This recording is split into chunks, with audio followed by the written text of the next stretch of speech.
भरडाईच्या धानाने भरलेल्या चालत्या ट्रकला भीषण आग।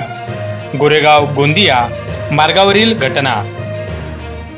नागरिकांच्या प्रसंगावधानाने मोठी घटना टळली। हिरापूर येथून भरडाईसाठी धान घेऊन गणखैरा येथे जात असलेल्या ट्रकला अचानक आग लागल्याची घटना शनिवार दिनांक 26 एप्रिल रोजी पवन तलाव परिसरात गोरेगाव गोंदिया राष्ट्रीय राज्य महामार्गावर घडली। दरम्यान स्थानिक नागरिकांच्या प्रसंगावधानाने आगीवर नियंत्रण मिळवण्यात आल्याने कोणतीही जीवितहानी झाली नाही। मात्र या घटनेत ट्रकच्या समोरील केबिन पूर्णपणे जळून खाक झाला तर काही धान जळाले।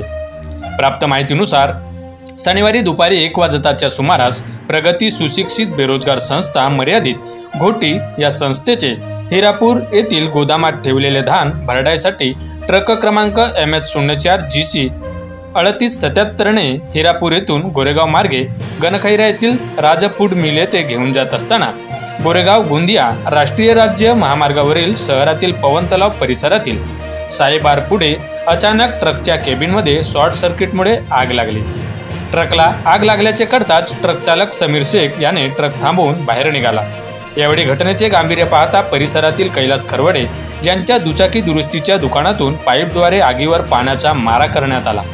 काहींनी आपापल्या घरून पाणी पुरवठा करून आग आटोक्यात आणली, त्यामुळे मोठी हानी झाली नाही। यावेळी कैलास खरवडे, गुड्डू कटरे, रामगडे यांच्या प्रसंगावधानाने ट्रकला लागलेल्या आगीवर नियंत्रण मिळवता आले। धान भरलेल्या ट्रकला आग लागल्यानंतर स्थानिक नागरिकांनी गोंदिया व गोरेगाव येथील अग्निशमन विभागाला याची माहिती दिली। मात्र दोन्ही ठिकाणातील वाहन आग विझल्यानंतर घटनास्थळी दाखल झाले। विशेष म्हणजे घटनास्थळापासून गोरेगाव नगरपंचायत कार्यालय हाकेच्या अंतरावर असताना तेथील अग्निशमन वाहन वेळेवर पोहोचू शकले नाही। त्यामुळे घटनास्थळी जमलेल्या नागरिकांनी गोरेगाव नगरपंचायतच्या विरोधात चांगलाच संताप व्यक्त केला। यावर प्रथम ट्रकला आग लागल्याची माहिती गोरेगाव नगरपंचायतला देण्यात आली। मात्र नगरपंचायतच्या नाकर्तेपणामुळे नगरपंचायत गोरेगावची फायर ब्रिगेडची गाडी वेळेवर येऊ शकली नाही, ही शोकांतिक आज आशिष बारेवार माजी नगराध्यक्ष गोरेगाव यांनी व्यक्त केली आहे। माझा गाव माझी बातमी, सडक अर्जुनी, गोंदिया।